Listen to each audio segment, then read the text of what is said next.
চলুন কুইজের মাধ্যমে জেনে নিই পশ্চিমবঙ্গের শহর আর নদীগুলোর সম্পর্ক।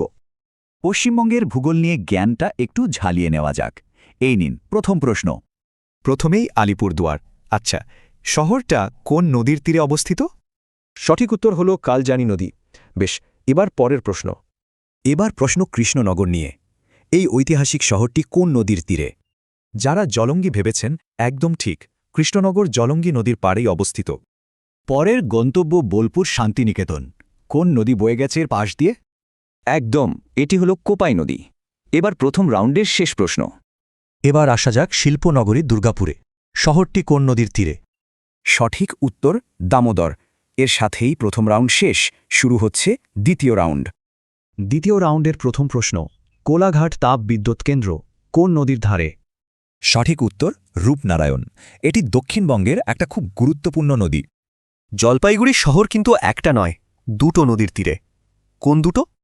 সঠিক উত্তর হল তিস্তা ও করলা। উত্তরবঙ্গের সফর জারি থাকুক। এরপর কোচবিহার। এই রাজকীয় শহরের পাশ দিয়ে কোন নদী বয়ে গেছে? উত্তর হল তোর্ষা। চলুন এবার আমরা কুইজের ফাইনাল রাউন্ডে যাই। ফাইনাল রাউন্ডের প্রথম প্রশ্ন, মেদিনীপুর শহর কোন নদীর তীরে অবস্থিত? সঠিক উত্তর কংসাবতী। আর মাত্র দুটো প্রশ্ন বাকি। এরপর শিলিগুড়ি। এই শহরটিও কিন্তু দুটি নদীর ওপর নির্ভরশীল। কোনগুলো? উত্তরটি হল মহানন্দা ও বালাসন। এবার একদম শেষ প্রশ্নের পালা।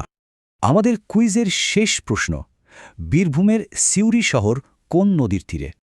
আর সঠিক উত্তর হল ময়ূরাক্ষী। চলুন সব তথ্য এক জায়গায় দেখে নেওয়া যাক। এই টেবিলে সব উত্তরগুলো একবারে দেওয়া আছে, ঝট করে দেখে নেওয়ার জন্য একদম পারফেক্ট। আসলে নদীগুলো শুধু ভৌগোলিক বিষয় নয়, এগুলোই সভ্যতার আসল প্রাণকেন্দ্র।